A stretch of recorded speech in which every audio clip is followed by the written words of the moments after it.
you see a stagehand out there, say hi. If Give you're him ever a at the hug. Hollywood, that's Or it. A her. Hollywood Bowl, the Greek Theater, the Music Center, any of these major live venues, the Walt Disney Concert Hall. Shout out to a stagehand. We love to get the recognition. We're the people that were always in black. We're not to be seen, only to see the work that we do. Welcome to the podcast. How are Hey, you, Ron? thank you. I am great. How you doing?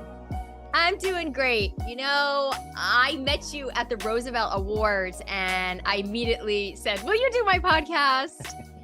And you were so nice to say yes. I'm really glad you're here. Well, thank you. It's my first, it's my second podcast. The first one was just going into COVID, so didn't really get to experience it too much. Okay, good. Well, you got the kinks out for me, so that's Definitely. Great. Good. So I find you really interesting. You have a fantastic background, which we'll get into. But I want to introduce to my viewers and listeners that you work for IATSE, which has always been such an interesting name. And you are one of the biggest unions in Hollywood. You have a super cool logo. And I don't think a lot of people know what you do. And because of the strike, I think we've all been aware of your union because your members have been out on the picket lines with the actors and writers. And so I would like to begin hearing about IATSE and what you do there. Well, my position with IATSE, I used to be a stagehand. Basically with IATSE is International Alliance of Staging and Theatrical Employees. International Alliance of Theater and Staging Employees. I'm dyslexic there. Yeah, theater comes first, of course. Yeah, that's right. That's why I wasn't a stage manager. I can't count backwards from 3. But we've been around since 1893. Whoa. California here in Los Angeles. We Local 33, the local I represent, which we're live entertainment. And a lot of people, when they hear IATSE or the Alliance of Stage Techs, they're thinking of film, television, and streaming and so forth, which is not quite what we do in 33. We are the live entertainment portion. So when we established Los Angeles back in 1896, we planted the flag with vaudeville shows, going back to the old Freddie Flintstone days of having to hand light the clamshells to reflect light onto the actors. Not quite that far back, but pretty close. We did all the state and county fairs, the old theaters that used to be here in Los Angeles. Those were what we were really after. And 1926-ish is when everything kind of exploded into film, and we created more mechanic locals, such as Local 44, which is your prop makers, 728, your electricians, 600, your camera folks. We just couldn't do it all, and we were really tailored for live entertainment. So we're the lucky souls that get to facilitate great places like the Los Angeles Music Center, the Hollywood Bowl, the Greek Theater. We did the 1928 Olympics. We did the 1984 Olympics, which I was a part of, and I plan on being around for the 2028 Olympics. Hopefully have those as bookends on my journey. I love that. I love bookends. So when you go back to the 1800s and you're thinking live theater, that's pre-talkies in movies. Yes. So that's all we had. And would that have also covered like the first Oscar awards, the award shows? Those award shows, yes, we did cover those, and a lot of people don't realize the first couple of award shows. ABC was pretty clever, and they actually did a live version way back in those days to cover both New York and Los Angeles. I believe they used to hold that event at the Hollywood Palladium back in those times, before we had our beautiful Dolby Theater that we have now.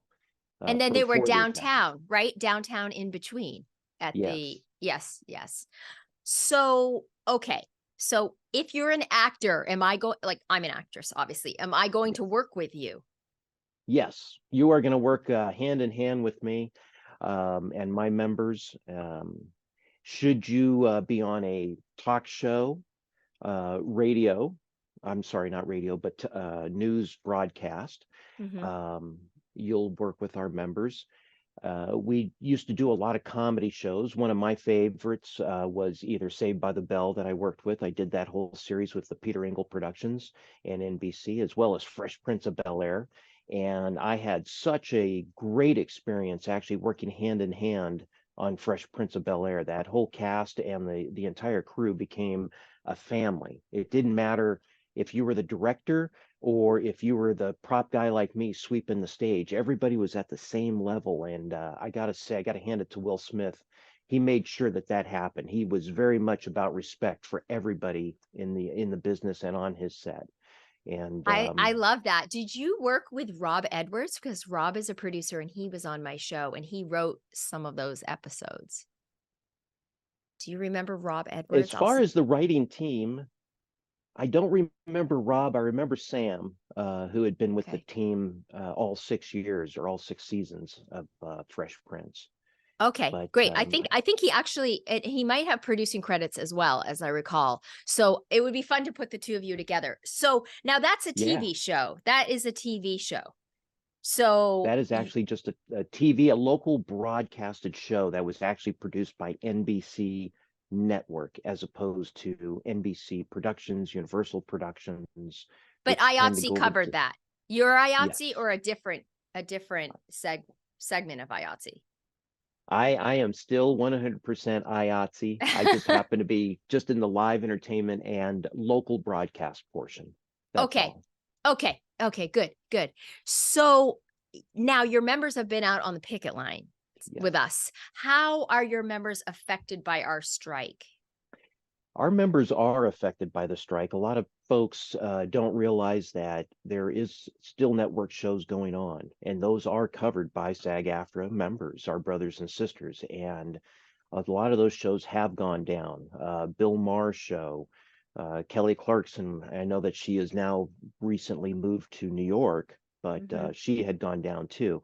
All of those employ staging personnel as well as DGA, your cinematographers, your local broadcasts such as NABIT. When it comes to NBC programming, they use NABIT for their engineers. So there was quite a few people other than 33 that were affected. But yes, our members, being that there's no rehearsals, there's no shows, they were staying on the side, out of work. Total drag. How does AI affect you? AI has affected us in one way, but not really in an artificial intelligence thinking process just yet. We have seen technology get better.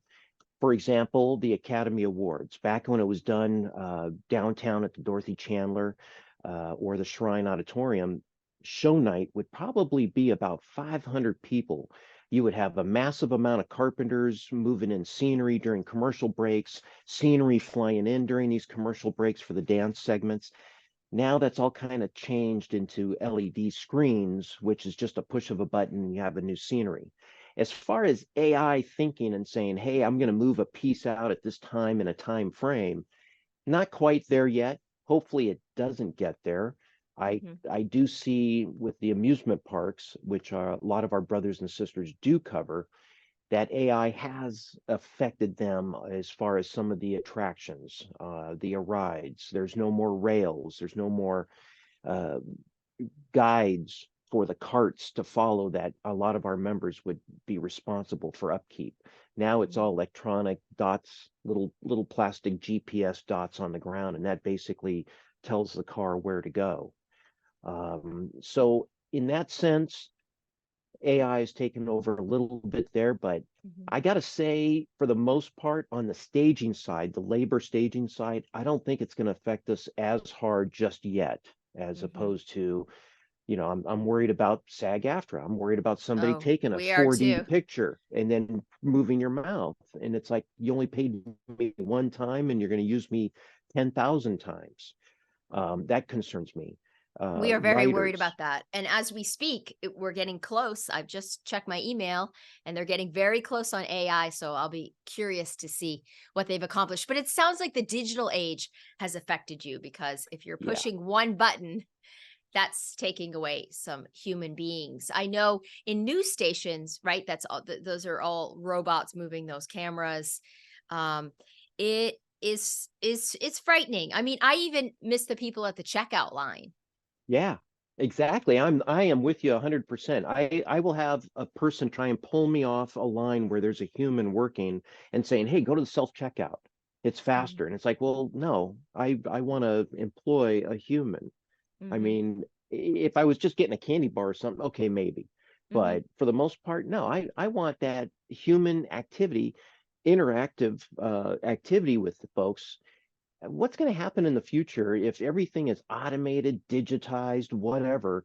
How Mhm. are we going to make the money, and how are we going to support the economy? And with the economy, as you know, here in Los Angeles going through the roof, it's tough. I mean, my kids are in the business and they're having a hard time Mm. affording a house. They're having a hard time affording an apartment, and Right. they're making decent money. So, um, yeah, it's the future, and how are we going to be collecting in income to be able to pay to survive and live and have a decent life? Nobody's asking to sit on a yacht. Well, we all do, but nobody's asking to really have that lifestyle, drive a Porsche or whatever. We just want to be able to spend some time with our kids, have some time off, get some Right. rest, have a retirement, have some health, go be able to go see a physician. It's not a Right. lot to ask. Not stress out, not worry. I agree. Right. So that's part of the business, and that's part of contracts that have to be negotiated for money on the back end. Uh no, because your employees work live events, there's no residuals. No residuals.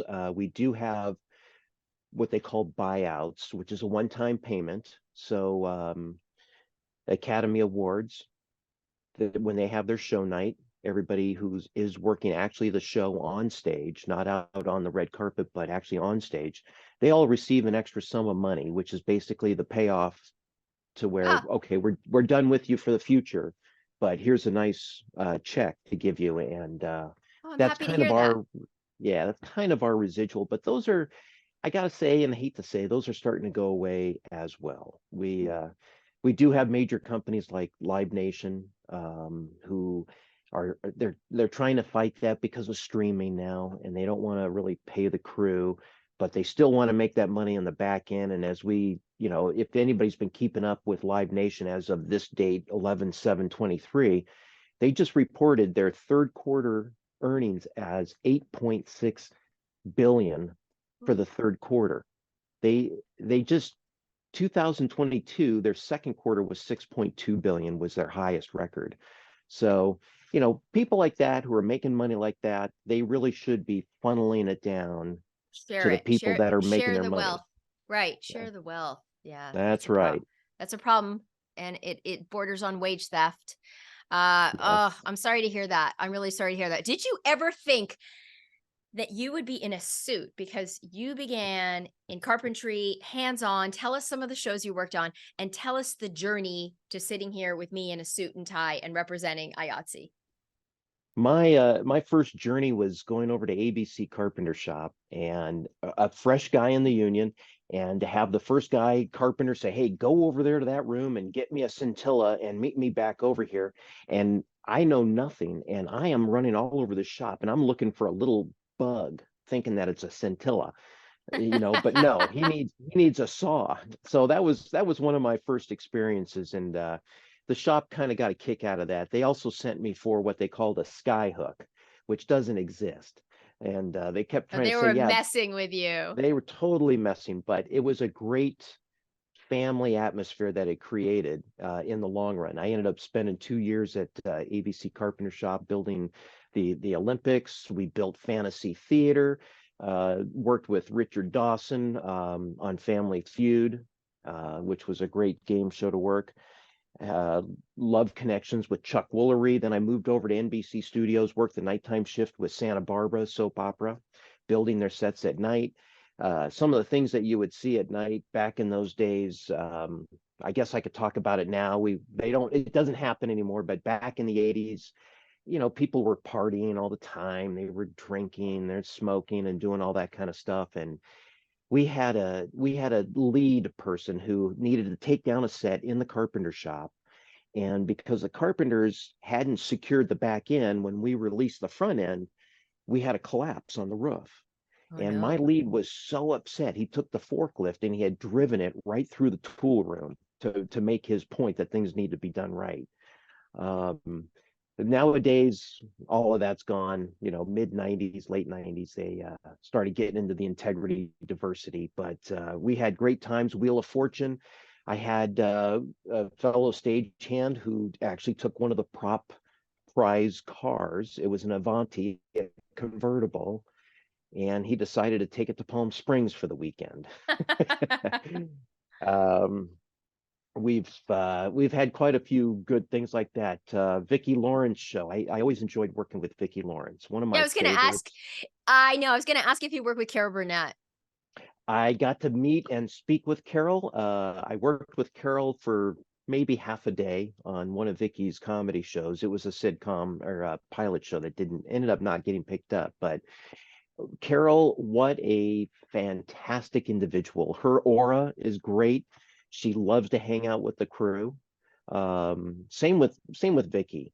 I think her and Carol had such a great bond, and it's a great story between those two and how they got started. Actually, how Vicky got started by chasing down Carol Burnett, and that whole relationship, all out of Long Beach, California, where Vicky grew up and went to school.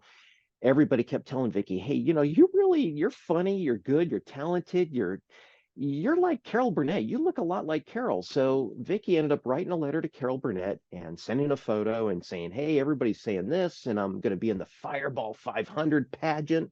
Would you please come and see me?" And evidently, I guess Carol was pregnant at the time. She showed up in a jacket. It was a rainy night. She stood in the back room. Vicky did her thing, and Carol contacted her and said, Oh, "I want you on the Carol Burnett show." And that was the big move right there. And the two of them have been inseparable. dreams come true. Yeah, they I've they sure do. I've never heard that story. That is beautiful. There is something very special on sets where actors and crew bond and they become Yes. friends. And I think it feels slightly different working on sets now because of cell phones. I find that really distracting when people are on their phones, when this is an opportunity to really bond. Um, are there certain actors that you have formed relationships with that were particularly generous to you? Anyone you want to share? Well, I mean, I would say that most of them, I kind of treated them the way I wanted to be treated, just like, you're a human being. Yeah, you're in front of the camera instead of behind the camera like me. Will Smith, going back to Will, was another great story. We bonded. I had a scene where I had $100 bill. It was a real bill. It needed to be a real bill instead of a fake bill. So Will Smith, I give him the bill. He does the scene. He comes back out. I'm in the hallway of the main living room set, and I'm ready to get the $100 back. And Will looks at me. He goes, "What?" And I says, "I need that $100 back. That's my $100." And he goes, "Oh no, this is $100." And I said, "You know what? You're Will Smith. You probably blow your nose with $100 bills." I put it in a different way, but for this, I'll be polite. And he said, "Okay, that's it." And we sat down in the living room set in the little hallway there for about 20 minutes. And he told me the story about how he had made all these millions with Jazzy Jeff. And then he was taking his whole his, entourage of 13, flying them from Philly down to Georgia, buying them shoes, homes, hats, shoes, cars, whatever. And one day he reached into his pocket and he had nothing. He was broke. And there was only four individuals that said, "Hey, Will, come on over and sleep on my couch." Or, "Hey, Will, come on over tomorrow night. I'll make you dinner." One of them is Benny Medina, who's head of Warner Brother Records right now. Another one is JL, JL, who actually is Will's personal assistant, I guess you could say, at his home here in California. And the two others are in positions that they'll never have to work again. But those were the only four individuals that would like Mm. lend a hand out to Will, and he couldn't thank them enough, and he'll always take care of them. Jay Leno. another great individual, generous man. When he had seen when the Tonight Show was originally given to Conan O'Brien, um, Jay had seen how when Conan left the show, nothing of Conan's fault, the company's fault or anything, it was business, but all those people moved out from New York to be with Conan, and then 6 months later, not have a show, not Mm. have any kind of security, no blanket. And, thank God for Conan. He reached into his own pocket and started cutting checks for people out of his own pocket. Jay took that example, and when they offered the show back to Jay, Jay said, I don't want any of this going on with myself or my crew ever, to what happened with Conan O'Brien. So basically, Jay worked out a contract that said the crew is covered just as long as Jay is. So if Jay has a 3-year deal, the crew has a 3-year deal. And sure enough, the show went down there was a February handover during the Olympics, and we still had 8 months left on that contract, and the company they paid out, and they held up to their end of the bargain, and we couldn't have had that done without Jay. So that's an incredible generosity. Plus, we had a very sick stagehand. He's passed since, Daryl, and Daryl had this old Lamborghini in his yard, and we had it towed over to Jay's garage. And Jay doesn't do this for a lot of folks, but Jay really had bonded with Daryl, and Jay basically got the car back up and running. It wasn't show perfect, but it was just enough for Daryl to take a few rides before he had passed from Mm. his illness. I love these Um, stories. These are stories I would never hear. We would never hear. Um, this is just beautiful. It gives me so much hope in humanity and for our industry that the actors are, have the backs covered of their crew. That's wonderful. Loyalty means a lot, doesn't it? it does. And going back to what you were saying on the cell phone issue, I think that's where the separation starts to happen. Is too many people have got their face in the cell phone instead of covering their job. That's how I bonded with the actors and actresses, because I was the prop man. So I was there for the script read. I was handing you your props. I was making sure they're the props that are proper between you and the director. Um, you know, uh, going back, I'm sorry to always go back to Fresh Prince, but there's actually in the edits, in the credits, I should say, there's actually footage of how much fun the crew is having with the cast. There is a scene where we drenched Will, and it was a show with Bob Eubanks, and it was kind of a dream sequence with Bob Eubanks, and Will Smith is riding this tricycle, and he's got a squirt gun, and he kept shooting the crew Monday through Wednesday. He was squirting the crew, during Mhm. rehearsals. So Thursday comes around, it's camera rehearsal. He's still squirting the camera guys. He's squirting me. He's squirting my crew. So the crew gets together Thursday night. We said, you know what? Bring in everything you've got. If you got super soakers, you got buckets, you got fire extinguishers, anything you got, bring it in. We're going to get this guy. So sure enough, we taped the show. Everybody brought their stuff in. A few of the camera guys had some long leather jackets. And as we got near the end of the show, we got next to the stage manager, and we told the stage manager, keep the cameras running. Tell the director, please keep them coming, because we're going to get this guy. I've got people everywhere. We had people up in the grid with buckets of water. We had people out the back doors of the set. Will, you could see him. He panics because he sees all the camera guys open up their jackets and they got the super soakers. So he jumps over the couch to go out the back door, and the carpenter department's coming in through the back door. And then that's when all the water's coming in from the grid from props and electric. So a lot of good times, a lot of good Child bonding, but play. I love it. I yeah, love it because that's what creativity is about. Like work can be fun. We work in TV and film and theater. I mean, what could be better?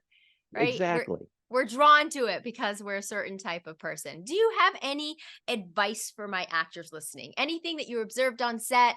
Anything that you think would be helpful for actors to know since you've been on so many shows? Well, I would say the most important thing, which helps everybody actually out in production, is communication. Don't be afraid of the stagehands. We don't bite. I know we used to have the scary stagehand on the Tonight Show, but we're really good people. We will help you out as much as possible. We are there to be as a team to get the project up, and if they're successful, we're successful, and hopefully they take us with them, knowing that everybody was successful. When it comes to props and furniture and stuff like that, if you're an actor, actress, and you take a little break and you move the furniture, let us know so that we could put it back onto its marks, so that the editor isn't yelling at me, the prop master, when he goes to edit and sees that the chair is doing this in the background, That's so because funny. they Do you used an earlier pick. right, no continuity. Do you ever have actors that bring in their own props? They want to use their own things? I did have an actor bring in. Well, we have had that on some of our talk shows, just because their props are specialized, like Right. Benny the Bomb. This is a guy that would blow himself up. So obviously we wouldn't have our special effects department bring in the gunpowder. He was packing his own powder, as they say. Oh boy. Or he would bring in the special box that would keep the percussions within a zone. But for the most part, unless it was very, special, like a special item, no. If it was a photo of an actor early age and they're showing a picture on camera and they need to have that earlier look, yeah, they might bring in those photos from home to where we could put them onto another body or whatever it may be. But for the most part, no, not too much. Milton Berle, yeah, his cigars. Had to have his own special cigars, so he always brought those in. I love that. Do you miss But being on set? I mean, you have I such a do. different, yeah. Tell me a little bit of what you do now in your current position.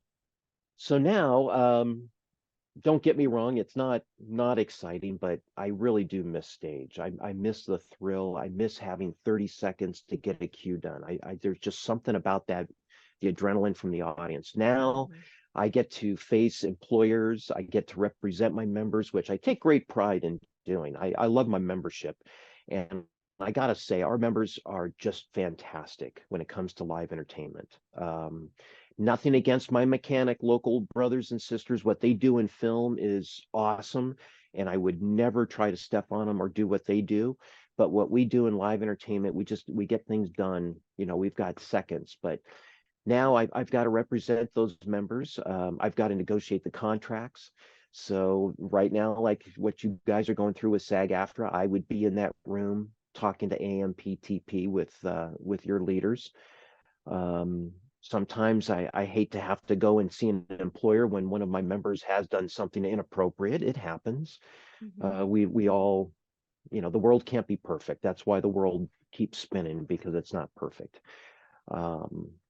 I do have to get creative sometimes and think outside the box. A lot of people think I'm in the entertainment business. I can only negotiate and go after contracts in TV, but we're trying to think outside the box. We just did an art show, and we started loading in another art show. Well, it'll start loading in tomorrow, as a matter of fact, down in Santa Monica at Barker Hangar, Luna, which normally we don't do a lot of stuff for, like Christie's auction house, which now we do. Luna, we've been picking up that. Been going down to the convention center, doing a lot more political meetings, which we haven't done a whole lot prior. I think What people have to else get am I? creative, right? You have to get creative in these times where it's all about expansion and new ideas. And I think by you doing this, you're setting a new precedent for, the people that follow you into what's possible with your union, where you can grow. Yes, and I know one of the things that we've been trying to break into is the streaming, which has been hard. And I know that's been an issue with SAG-AFTRA and writers too, with the streaming. That's been exceptionally tough. And thinking out the box, yes, we just did also a couple of shopping mall jobs, as well as working with AMC. So when you go to some of these theaters, like down at the Grove, they recently had that Taylor Swift premiere that was done in one of the theaters that we took great pride in refurbishing. We put in all the effects and the new screen. So that was something kind of outside the box that we typically don't normally do. And we've done about probably a dozen and a half AMC theaters now with those refurbishments. That's great. And what's Um, bigger than Taylor Swift? well, yeah, right. I think we were excited about that one. She's always been a good individual. She's been great to at least Local 33 that I could speak from. We had the pleasure of working with her when she made her first appearance on The Tonight Show with Leno. She was just a little girl, and her parents, I could see how she's been raised right. Her parents were absolutely fantastic as well. And she's been the only one that's come back into LA and said, "Hey, 33 guys, you want a pair of tickets or something to the show," Oh, I which has love been nice. that. I Yeah. love that. Yeah, that must be a perk to see shows or to work on shows. Well, it is a perk because we just don't we don't get it unless we're actually working the show. Mhm. We used to get tickets all the time, but now with the industry as we're all experiencing going corporate, they're not giving tickets out like they used to give out, which is Right, unfortunate. right. We don't want to lose that personal touch. And when I talk to Yeah. you, I really get that from you, like what's possible in our business and that we have to hang on to the humanity of it, to personal relationships. And it sounds like you've made so many over the years that you have fond memories of. I have made them. I gotta say, even the people who have been upset with me were great friends. I almost at one time had gotten fired from NBC Studios. I When Jay had done his 10 p.m. show, I took a picture of a moving light, and that was my 25th year on staff with NBC. And I took a picture of a moving light, not realizing I caught just a little bit of the new set. So Oh, the art director, who knew me as a little kid, had to report this, seeing it online that the set was exposed. He had to report it per the integrity laws of NBC to the executive producer who worked with my father in the business, who knew me since I was a little kid, who really didn't want to have to go to the human resources and labor relations on it, but they're held by integrity. And I told him that's fine, that, you got to do what you got to do.